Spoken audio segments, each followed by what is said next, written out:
Should I say a hotel room toilet flushing? How about like a hotel toilet? Okay. Today's sink sound is a hotel toilet.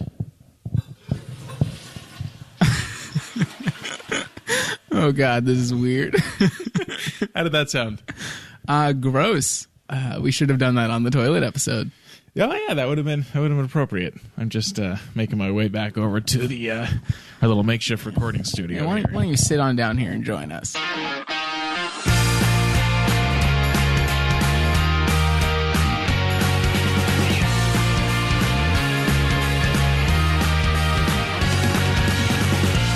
All right, welcome to That Just Might Work, the podcast about everyday items. Jesse, how are you doing tonight?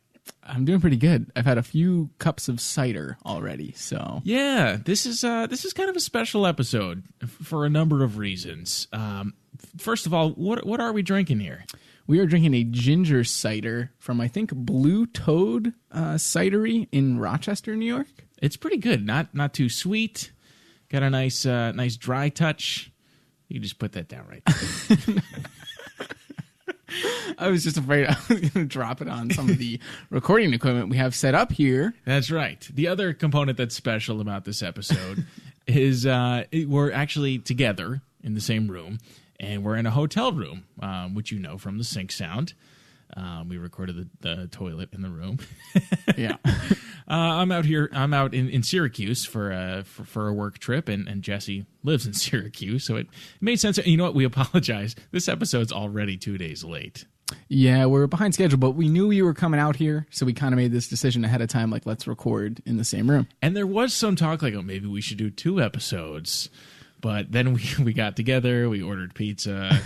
we drank a lot of cider. We drank a lot of cider, and we were like, what should the topic be for the first episode?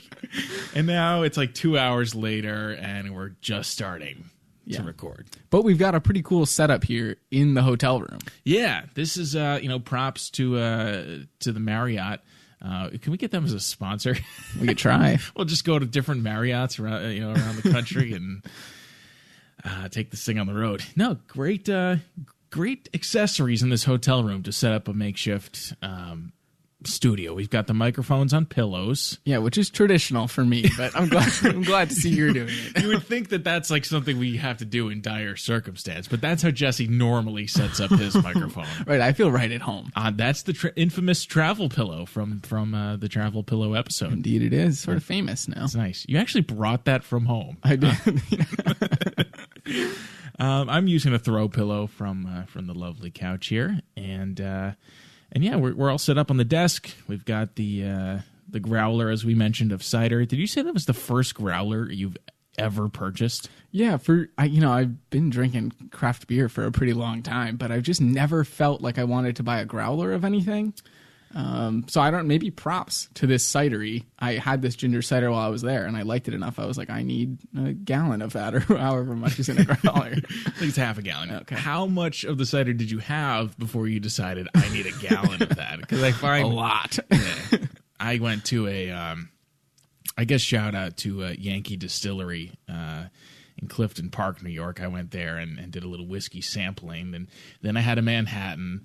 And then the next thing I know, I was like, I'm going to buy the $60 bottle of rye whiskey. And then I didn't open it for like a week. And then I saw it on my bar. And I was like, oh, yeah, I bought that really expensive bottle of whiskey. It's really good, but I find that when you're drinking, you can be influenced to purchase things. You don't things. really think about how good of a business model that is. Like, there aren't just like furniture stores that get you liquored up and try and sell you things. They should, though. Yeah, that's a good idea, Can you imagine, like, you sit on a couch, you're like, I can lay here forever.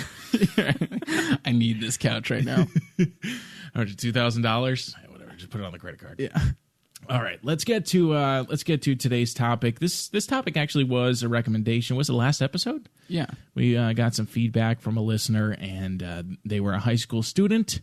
I kind of worry that we have high school students. I feel like I act like high school students are like so young. I realize they could be like 18. Yeah. But I'm so much older than that now. You just worried that our show is not like appropriate for that age level? I think it is. Okay. But high schoolers could also be like 14. Right. In which case, maybe we're not appropriate. Okay. So, but we do have the explicit warning on our episodes. Though not every episode is explicit. I don't even think explicit is the right word to describe any of our episodes. I would say implicit. We imply a lot of things. Yes. So let's get to today's topic, and that is the backpack. Yeah.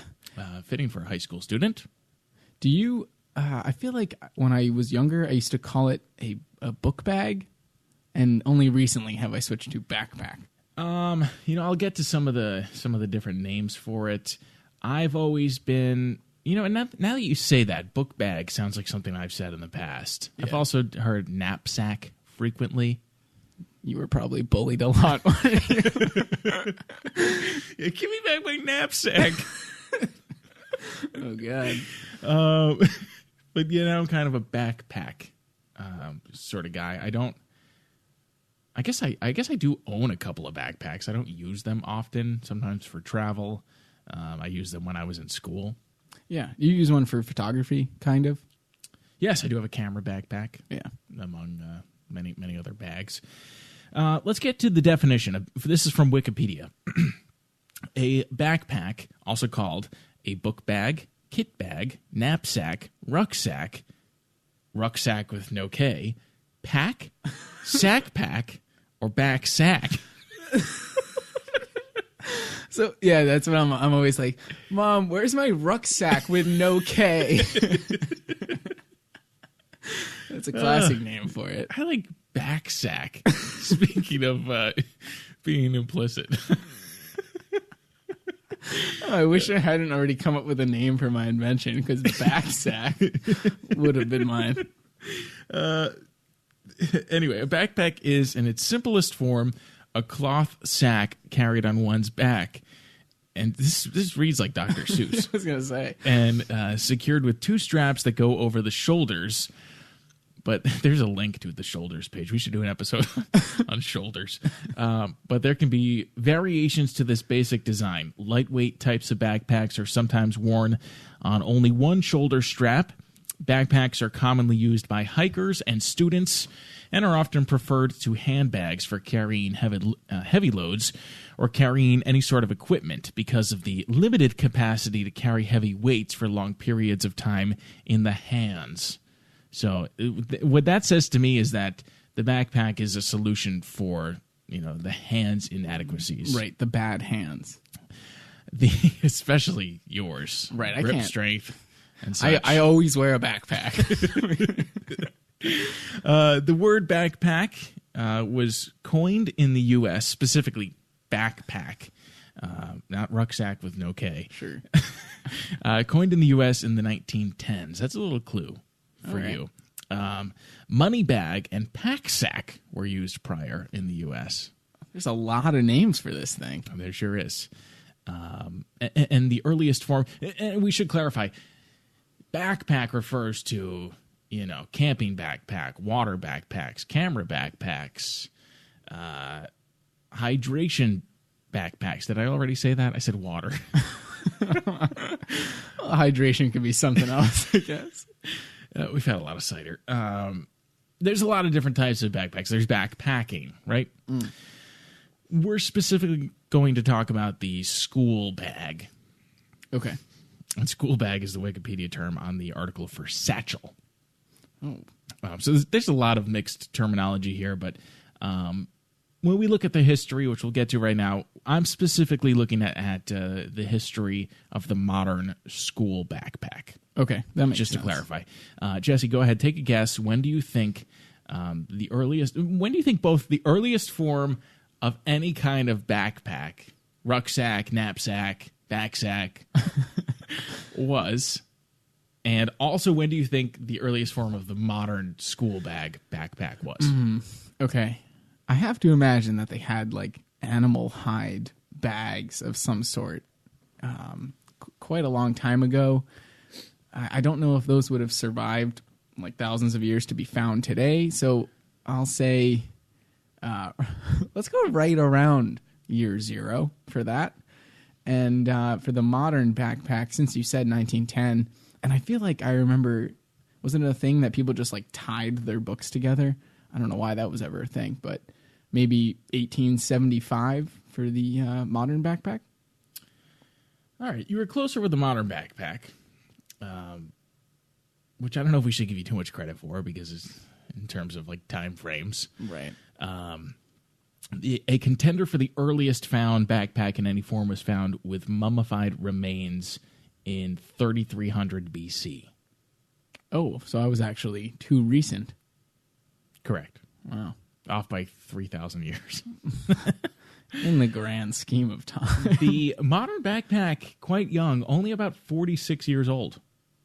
Really? And you alluded to students carrying books Tied together with belts, Can you explain to me straps. what happened that 3300 BC we had bags to carry things, and sometime in Sure. the early 1900s we decided belts would be better? Sure. So backpacks for a long time were thought of as more of a recreational, a hiking accessory.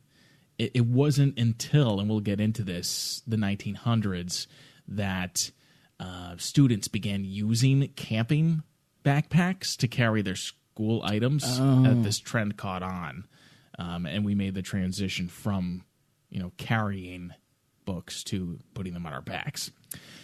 Into the history, the first vessels for students' books weren't pack-like at all, and this is, by the way, plagiarized from. I'm citing it, right? So it's not plagiarism. Sure. Time.com's article, A Brief History of the Modern Backpack. A strap of leather or cloth, basically a belt, fastened around a stack of books to make them easier to carry. In 1938, when Jerry Outdoors invented the first backpack with a zipper, backpacks were still primarily in use for hiking, camping, and alpine recreation. Between the 1930s and 60s, some kids also made use of canvas or leather bags with a single strap, miniature briefcases that were usually called satchels, were used for trips to and from school. Some students could also be seen carrying their academic luggage on their backs in squared leather bags fastened shut with buckles. But by and large, students were still toting their supplies by strap or by hand into the 60s. Yeah, I was kind of hoping we should ask our parents, did they use a satchel or was it still a belt? I don't know. Let's do a live call. Live call. No, don't actually reach you for the phone. I'm ready to do it. You could call Dad and ask him. Well, ask him if he ever recalls not using. I'll continue on with the history. You get the call dialed in. Make sure he knows he's live. Everything changed when the first lightweight nylon day pack was invented, blowing the door wide open for backpack redesign. Jerry Outdoors claims to have created the very first modern nylon backpack in existence in 1967. Incidentally, the same year that JanSport opened up shop. Got him on the line? Yeah, Dad. You're live on our podcast right now. Are you able to talk for a minute? Yes, I'm driving home. We just had a quick question about the backpack. Because our research showed that historically, around the time you would have been in like elementary school is when they first really started coming about. Did you use a backpack or did you use something like the leather strap to carry books? Definitely did not use a backpack. We just carried the books. Oh, there you have it. All right. All right. Thanks for taking our call. Anytime. All righty. All right. Like a thing like, you could carry a girl's books home for her. See, now you have to carry her whole backpack. Now you got to carry a whole backpack, right? Okay. That's interesting. All right. All right. Yeah, thanks for the call. Okay. Bye. Bye. Yeah, our father, a loyal listener to the show, unfortunately. That's interesting. There was sort of like you could romanticize the textbook, world because you could offer to carry someone's books. But nowadays, could you offer to put a girl's books in your bag? That seems like a bit much. Yeah, you can't do that anymore. Can I put your books in my backpack? You don't want to do that. So, all right. So there you have it. 60s, they were carrying them around. College students at the University of Washington are credited to have been the ones to begin using JanSport day packs. I don't know if you missed it, but JanSport, founded in 1967, the same year the nylon lightweight day pack was debuted. The students at the University of Washington started to use these day packs to lug their school stuff around campus. The campus sporting goods store had been selling the packs with student hikers in mind, but students co-opted them for school luggage as well. Noting the trend, the school's sports shop manager made recommendations that prompted the company to create packs tailored to the needs of students. The trend stuck and spread far and wide, sparking a nationwide movement towards backpacks designed for students and scoliosis, presumably. right. And there are many supplies. By the 1980s, student backpacks were fully integrated into the checklist of necessary school supplies. So it was a pretty quick shift from 60s, no backpacks, 70s they were invented, 80s they were mandatory. They caught on fast. Yeah. Now, in an age where schools are relying more and more on digital tools, designers and rethinking backpacks, creating smaller, sleeker bags with compartments for laptops, smartphones, etc., backpack companies are also beginning to sell accessories that supplant backpacks for students of the digital age. Such as JanSport's digital burrito. I presume maybe Jesse will tell us more about that later. Sure. That's where I'm going to leave it at the history of the modern backpack. I thought it was kind of surprising that it's not that old of an invention. However, I think it makes for a better candidate for the show than I initially thought when we got the feedback suggesting it. Yeah, it definitely room for improvement, and I'm not going to give anything away yet, but there's a lot of innovation out there in that area. Okay. Let's take a little break, as we normally do, and at this point, let's play a little game. Today, we're going to play another round of Fact or Fiction, as we often do when we don't have a guest lined up. This particular game is called Fact or Fiction School Supplies. Ooh. Jesse, I'm going to read over 10 statements for school supplies. Are you having an issue? I'm in a brief technical difficulty. My computer normally will have me log in with a fingerprint scan, and that is not working at the moment. I'm locked out of my computer. Okay. Did you need to get in there for you have your notes on there? I have my notes and my sounds. All right. Well, fortunately, this is a podcast, so we can just hit the pause button and resume once you figure it out. All right. We're back, and I believe all the technical difficulties have been sorted out. Oh, yeah. We're back at it. Okay. I'm in. I figured it out. Good.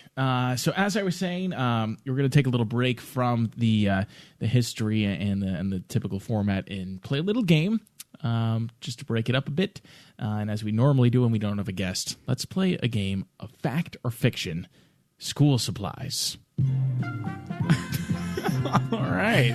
I'm glad we paused so that we could do that. Yeah, worth it. All right, Jesse. I've got 10 statements to be made about about school supplies. They're either facts or fiction. I think you know how this works by now. Oh, yeah. I'm going to put 2 minutes and 30 seconds on the clock, because that's the amount of time that we found it generally takes for some reason to get through this. Let's say again that you need 6 points. To survive. 6 points or we kill you off the show. So when you're ready, give me the sign. I don't know what sign I expected, but it wasn't that one. All right, starting now. Jesse, before erasers were invented, the best way to erase graphite was with the use of a marshmallow. Fact or fiction? Fiction. That is correct. Jesse, before erasers were invented, the best way to erase graphite was with the use of a rolled-up piece of white bread. Fact or fiction? Fiction, I hope. That's actually correct. Well, that's actually true. You can sharpen the blades of a pencil sharpener by simply wrapping your pencils in aluminum foil and inserting them. True. Fact or fiction? That is true. Jesse, there is enough ink in the average ballpoint pen to cause a mild poisoning. True. That is false. Before the invention of, you're keeping track of the score, before the invention of the paperclip, students used to mend two pieces of paper together with copper wire. Fact or fiction? Fact. Before the invention of the paperclip, students used to mend two pieces of paper together with a needle and thread. Fact or fiction? Fiction. That is correct. Before the invention of the paperclip, students used to mend two pieces of paper together with a ribbon. Fact or fiction? Fact. That's true. Blue is the most popular Crayola crayon color. Fact or fiction? Fact. That is correct. Lead pencils were originally made with lead, but now use graphite. Fact or fiction? Fact. That's actually correct. We'll touch upon that. Pencils can write underwater. The final question. Fact or fiction? Fact. That is correct. And with that, 6 points, a just passing grade for Jesse in Nervous. School Supplies. Fact or fiction? Yeah, lead pencils never actually. It's a sort of a myth that lead pencils used to have lead. It was actually the paint on the pencils that contained lead and would be poisonous to students if they chewed on them. Oh, okay. So it was always graphite, probably? It was always graphite, okay. to my understanding. It was never lead. Huh. Yeah. All right, nice job. With that, let's move on to why it sucks, the backpack. Let's have a little round table, or I guess I should say rectangular table discussion. Yep. I wish we had more people here. On why the modern backpack sucks. Yeah. You go first. All right. I think that they can get very heavy. Like, you kind of forget how much stuff you're keeping in them. You get a refill over there? Yeah. Okay. Top it off. Yeah, sure. Yeah, they can get heavy. You don't always keep track of what's in there, so it can get out of control. They can get kind of dirty. I remember in high school specifically, like after a year, just like some of the things I would find at the bottom of the backpack were kind of gross. It's amazing, like the dirt and dust that collects, and like Pop-Tarts. Right, there's food and right. So and they're a little hard to clean. It's like you can't really clean it that well. Very bulky, especially when they get full. I wrote that you can't run with it, but I don't know if that's a problem that I have. I'm not usually running with my backpack, but it's true. When they're full, it's hard to, move quickly about. Sure. Yeah, I could see that. I wrote that they're bad for your back. Thinking in line with this show, I said there's really no smart features to them. Right. I also said it makes your back hot and sweaty if you're wearing them on a hot day. Yep. Poor ventilation. And I think you kind of touched upon everything else that I had already mentioned there. All right. I found it kind of tough though to rag on the backpack. I think it gets the job done pretty well, but I think there's room for improvement. Right.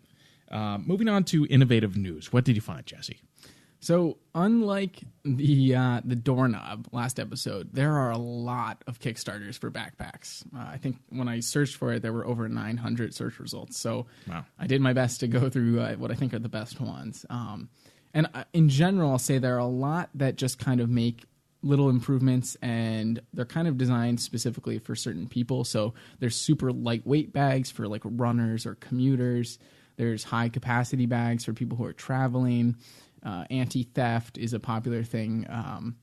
And like we talked about, there's specific ones for photographers, skateboarders. They had a yoga backpack. So there's a lot of that. I kind of picked some of the more interesting ones.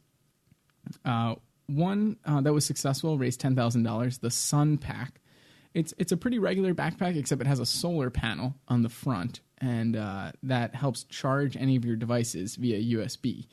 I think one of the weird things about this video was they called out all the devices that you could charge, and they were like your tablet, your phone, your camera, your PSP.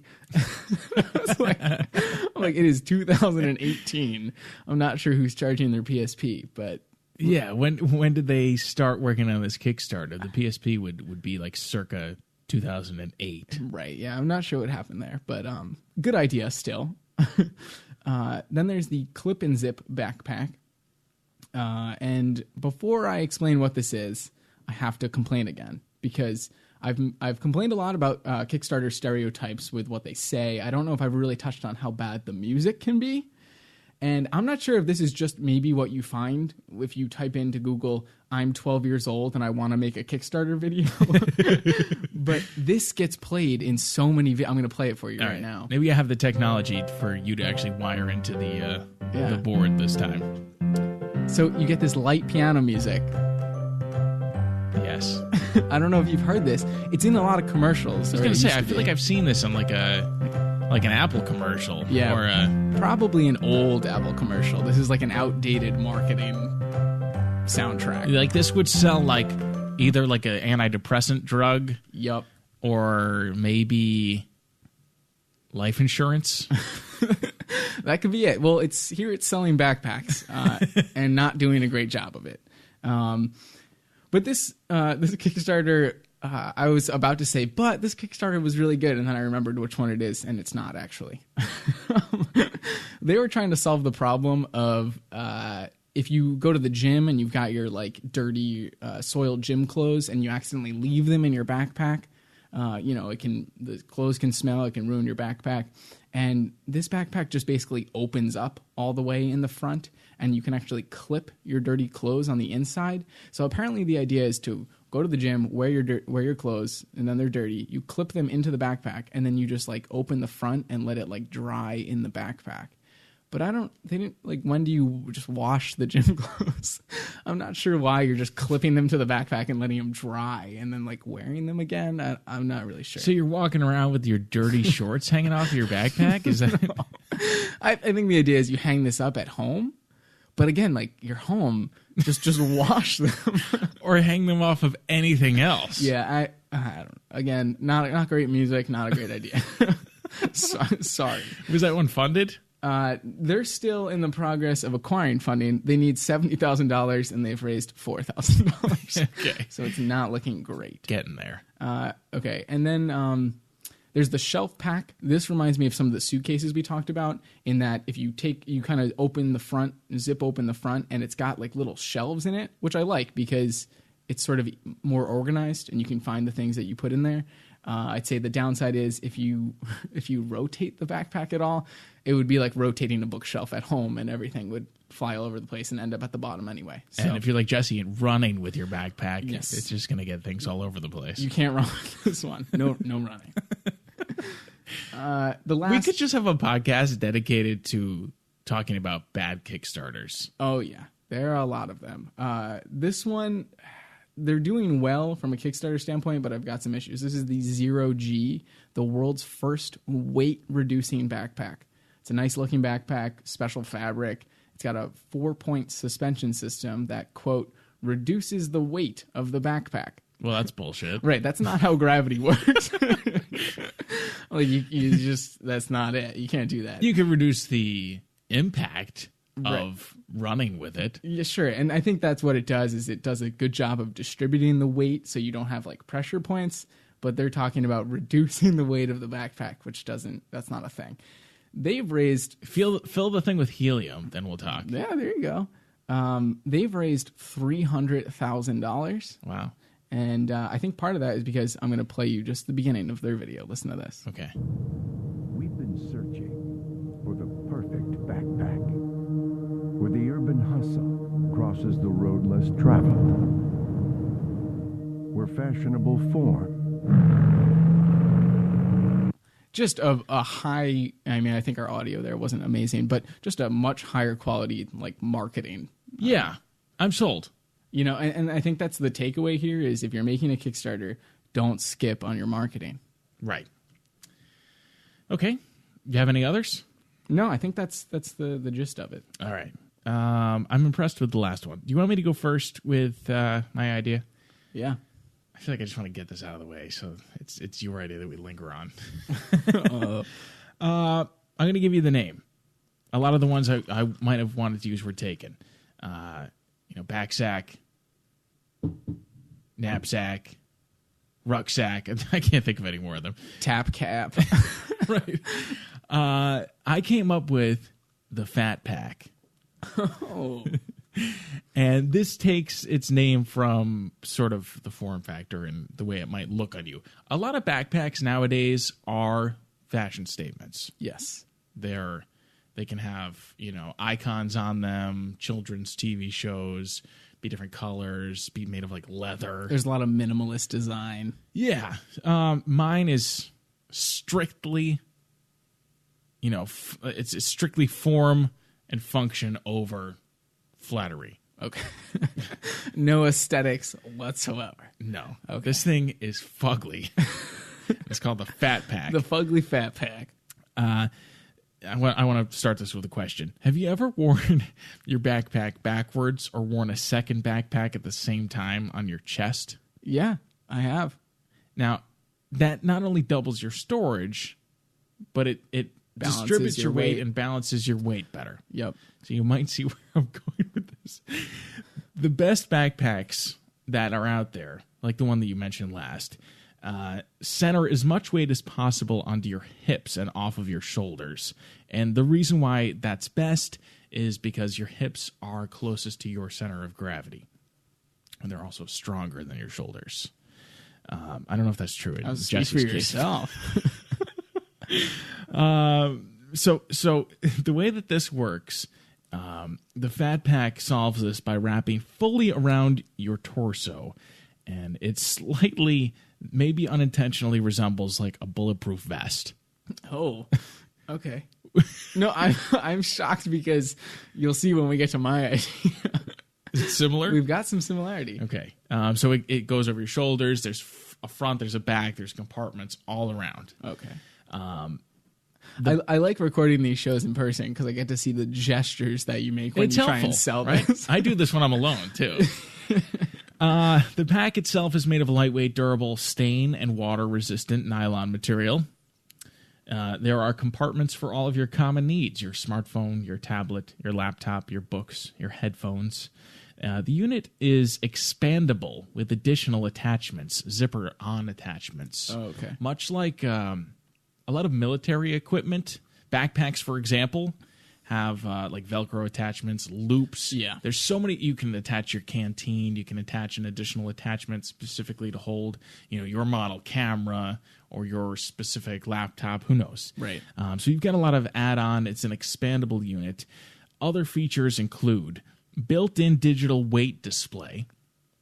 Okay. So this is going to give you an idea. Is that the backpack's weight or your weight? The backpack's weight. So it's going to give you an idea if you're carrying too much to begin with. It's going to have built-in digital checklists. So you can put your homework on there. You can put your shopping list, whatever you need to have on a checklist. Speakers, because why not? Yeah. I might as well play some music. Fingerprint lock access. Did you add that just as my laptop fingerprint scanner No, failed? I thought about not mentioning it as Right. I saw the technology fail on Right. you. Is it broken? I don't know. I'm going to have to restart after the episode to see if it works. I was almost permanently locked out. It's also GPS enabled should somebody steal it. You're going to be able to find it. They hopefully won't be able to get into it too quickly. Yeah. Unless they have a knife. Whoops. When it gets too heavy, here's an option for you. Simply flip out the built-in wheels and pull it behind you in a trailer fashion, much like my earlier prototyped suitcase. Of course, the trailer hitch. And that is the Fat Pack. All right. I like it. And I think when you hear my idea, we might kind of combine. Actually, can you forces. play that cheesy Yeah, do you want music for Sure. me? Have you ever worn your backpack backwards or worn a second backpack at the same time? I think it helps. That does work pretty well, actually. Now I got to try mine with like the intense music. Yeah. Like in a world. No, okay. I'm going to start with the name first. Okay. Okay. Mine is called the Appendit. Okay. It's supposed to sound a little bit like the appendix, but it's the Append-It. Or appendage. right? And it is the vestigial backpack. Huh? Look at that. Yeah. Similar in shape. Yeah. And this is a lightweight, tight-fitting fabric vest. Okay, so picture a very, like, almost like Under Armour, like a tight-fitting vest, but stretchy, so you can wear it just on bare skin, or you can wear it over a coat. It's flexible. Would you wear this on bare skin? Me, no, but someone else. Someone Maybe might. if someone were wearing it to the gym. Yeah, if you were running and it was hot outside, you'll see why this could be worn in that scenario. The outside of the fabric is entirely covered in Velcro. Okay. So, I mean, It's a Velcro vest. It comes default with a couple attachments like laptop sleeve, phone case, water bottle attachment, and some other general use pouches. Okay, and the idea here is anything that you want to carry, you're going to Velcro to the vest. So the idea now, you're looking at me like, wow, that's a terrible idea. Here's the thing. I don't know if I should let you finish. I think Velcro is great. I don't think it's very attractive. I know that mine wasn't attractive. Yeah. It also catches a lot of lint.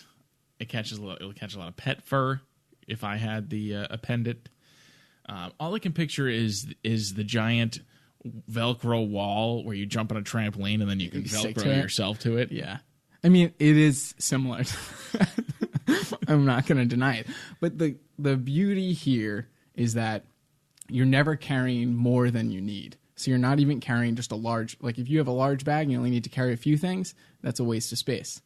If you've got a lot of stuff, you need a bigger bag, that's going to be very heavy. So this is, I need my laptop and my phone. I Velcro those to my chest or my back. Yeah, and you could just like slap Velcro on your math textbook. Right. It comes with Velcro tape. So if you wanted to add the portable charger and you already have a portable charger, just append it. I had that written down like 10 times and I almost didn't say it. So that's the beauty of it. Take only what you need, just append it. All right. I like the idea. Take only what you need, only attach what you're bringing with you. It's just the Velcro. I might have gone magnets. You do like magnets. I do like magnets, hooks, maybe. Like little carabiner clips. Yeah. That could have been nice. How about like the garage organizer pegboards? A pegboard vest? Yeah. I'm just trying to think outside of the box because I don't know about Velcro. And Velcro, it's loud. It's loud. It can be pretty strong. Yeah. But it also kind of wears, Like over time? Over time. Yeah. So, all right. I like where your head's at. I wouldn't fund your Kickstarter, though. I'm sure. I didn't have the right music.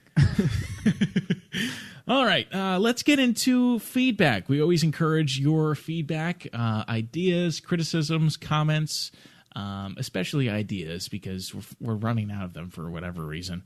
Feedback at thatjustmightworkpodcast.com or just go to thatjustmightworkpodcast.com and use the contact form on the website. Jesse, you have the feedback for us today? Yeah, one of my friends, Steph, who lives in Seattle, she hadn't been listening for a while, and then she started listening, and she actually binged all of the episodes in, I think, 2 days. Oh, I'm so sorry. What I failed to mention before the show is that she just had brain surgery. Oh. And so I think... No wonder she likes it. So I think she was on, like, pain meds and probably just, like... sort of deliriously listening She to needed podcasts. Something really boring and mundane to just pass the time. I think it's a good painkiller, so to speak. So she Did you mean time killer? Yeah, that's it. She had a few things to say. She wanted to call you out and say Jason needs to get his head out of his ass when it comes to gloves instead of washing his hands. I stand by my glove idea. I don't think anyone else does. I used a public restroom today, and I just thought the whole time, this is disgusting. You're like, man, I wish I had my bakery gloves on. So gross. Okay. And then, in general, she liked the show. She did say that every time we say Alexa, it freaks out her Alexa. So I'm kind of thinking we include Alexa a little bit more in our show. Alexa, like the Amazon Alexa? Yes, that product, the Alexa from Amazon. Yeah. Can you also make it order things like, Alexa, order me toilet paper? Alexa, order me bathroom gloves.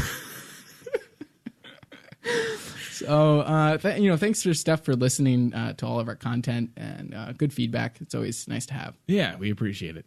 Moving on to has someone died using it? Current score 4.5 to 3.5. Jason versus Jesse. It's going to be your turn to take a guess. I think it was your friend Steph that suggested we put some weight to these points. Yeah, we were kind of going with the whole points don't matter, but I think we might want to make them count for something. All right, so we're almost to 5. I know I'm in the lead here, but you've got an opportunity to tie things up with this episode. What do you say? First one to 5 wins. Okay. And the loser has to do something on the following episode. Yeah, I'm okay with that. I think Steph had suggested a shot of hot sauce. How do you feel about that? Maybe a shot of something else? I feel okay about that. What else? I don't know. What else can we do? It should be something that's not enjoyable, right? Right, but also I don't think people want to hear me throw up. There are probably some people that do. Right. Is that our demographic? It's like high schoolers and people that are into vomiting. Right. Yeah. and recovering brain surgery patients. Yes. Yeah. I say we go with the hot sauce. We'll do the hot sauce for the first one, and then we'll switch it up. All right. We'll do hot sauce, and we'll have a different stakes. I suggested steaks as the stakes. Like the loser has to buy the winner a steak. Yeah. But you don't think that would make for good radio? No. Having not, been professionally in the world of radio, no, I don't think it would be good. All right. So it's 4.5 to 3.5. You have an opportunity to earn a full point, which would tie it up here. You can earn the full point by correctly guessing either that no one has died by backpack or correctly guessing that someone has died and how they have died for the second half of the 1 point. Just a quick note, we're excluding backpack bombs. Sure. And we're specifically talking about deaths that may have been caused by school backpacks. Okay. Not backpacking. I'll tell you, this Google search was rough. Yeah. A lot of backpacking. A lot deaths. of backpack stuff that's completely unrelated. Okay. So go ahead. What do you think? Has somebody died by backpack? It had to have been the backpack that caused the death. Right. Lightning hitting a backpack doesn't count. Correct. Okay. I feel like backpacks are really, really common, right? Like you have them from kindergarten on, and that's a huge percent of the population. Yeah. I'm having a hard time figuring out how one would get killed by a backpack. I know last episode we talked about, the doorknob actually strangled someone, so I could see how a backpack might. It's got straps. Right, it's got straps. Also, they're pretty heavy. Sure. They can be. I don't think that's just going to kill anyone, like right off the bat. No, but if one fell. Sure. Oh, like off of something, maybe. Yeah. I'm not trying to help you out. I'm just trying to, Yeah. I feel like it's too common to not have killed someone, so I'm going to say yes, it's killed someone, and I'm going to go some sort of bizarre strangulation. Okay. I'm going to read you a couple of stories before I tell you whether or not you've earned any points. First of which, I wanted to point out a new trend, relatively new trend with college students called jansporting. Have you heard of this? No. Other names it goes by are turtling or backpacking, not in the common sense. This is the practice. It's a practice amongst some college students wherein partygoers will strap a fully loaded backpack to a passed out drunk student to prevent them from fully reclining and choking on their own vomit. Oh, so it's actually a helpful measure. Sort of. Health experts are advising strongly against this because while there may be some merit to the idea, it encourages leaving a passed out drunk person alone Just with a backpack. with a backpack. Right. And it's, as they put it, putting a Band-Aid on a bigger issue. Yes. So experts are advising against that practice. Interesting, though. Yeah. I wonder if they thought about using the fat pack instead. Yeah, there you go. Now we're going to talk about a couple of incidences. The first of which is regarding an 8-year-old boy. Oh, here we go. It's often the 8-year-olds. Yeah. A quick-thinking teacher at a Florida school. This happened, by the way, in just November of 2017. Quick-thinking teacher at a Florida school followed what she thought was a trail of juice, but led her instead to a student bleeding to death as he was stabbed by his own pencil. The harrowing ordeal, which occurred at Equestrian Trails Elementary in Wellington, unfolded last November when third grader Colston Maradi placed a sharpened pencil in the side pocket of his backpack. Later in the day, he sat down and the pencil impaled his arm near the armpit, with the point piercing 4 inches deep and puncturing an artery. Oh. Maradi went on to say that he really didn't feel anything. He wasn't creaming. He wasn't creaming. He wasn't. Oh. Cut the tapes.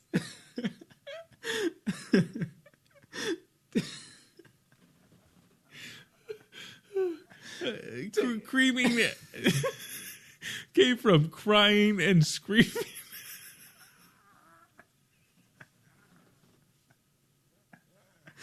All right, we'll keep the explicit warning on this one.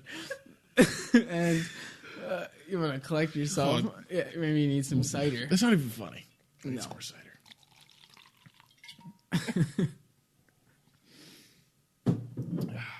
Screaming. Okay. Crying and screaming. Right. I've had a lot of cider. Yeah. He wasn't in any pain. Okay. Can we release this? Like legally? All right, go ahead. He wasn't crying. He wasn't screaming. He said he didn't feel anything, but he was nearly bleeding out. The teacher found a trail of blood that led to him. And oh, geez, we're gonna have to cut all this out. It's not even that funny. I'm gonna throw up. All right. And she used her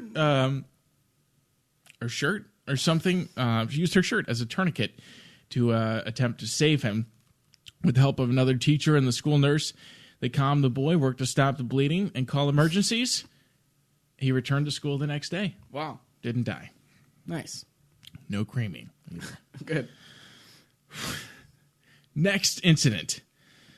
Man hanging unconscious by backpack on Denver chairlift. Ooh, okay. Is cut down by friend Oh. in harrowing rescue. Damn. This guy came as close as you could come to dying by backpack. He was on a chairlift. This happened January of last year. 2017, bad year for Backpack injuries. just everyday object deaths in general. Got tangled in a chairlift when he was and somehow ended up hanging unconscious from his neck. Was cut down by a professional slackliner who happened to be on site, saw this event unfolding, climbed up a tower, slid approximately 30 feet across the lift's cable, and cut him down with a knife that was tossed to him by ski patrollers. Well, I was gonna call them out on asking why the hell it was relevant. He's a slackliner, but he like slacklined across a chairlift pole cable. They said he slid approximately 30 feet across. That doesn't sound like he was slacklining, but I think they're implying that he had some skill, some tightrope, abilities. He recovered. He was in the hospital by neck brace thanks to the guy who happened to be on site. Did a hell of a lot more than the ski patrol might have been able to do to save him. Yeah. So no death there. Very, very close, however. Yeah. Good for him, bad for me. I'm going to say that no one has died by the backpack. Wow. That's surprising. I did, however, find an incident. This is up for debate. It was so sad that I didn't really want to include it in the show. I'll just give you the details. I think it was a 14-year-old boy. Another skiing incident. Backpack got entangled in a ski lift. Entangled in the mechanism at the Alpine Resort in the French Alps. He was suspended in the air for around 4 minutes before he was released. Long story short, he didn't make it. The question is, did the backpack cause the death, or did the fall cause the death in that incident? Oh. And did the backpack... Can you blame the backpack for the fall? Like, the backpack is what got caught, presumably, in the mechanism. Yeah. I might, given the position I'm in, argue that the backpack had quite a bit to do with his untimely end. He died a month later from his injuries. That's... With a severe brain injury. Do you see my predicament? I do. Whereas the guy who was being strangled by the backpack would have been a more deliberate backpack-caused death. Right. This, we talked about this on the shovel episode. The guy who was shoveling and then fell down a flight of stairs. Yeah. We ruled that couldn't be death by shovel.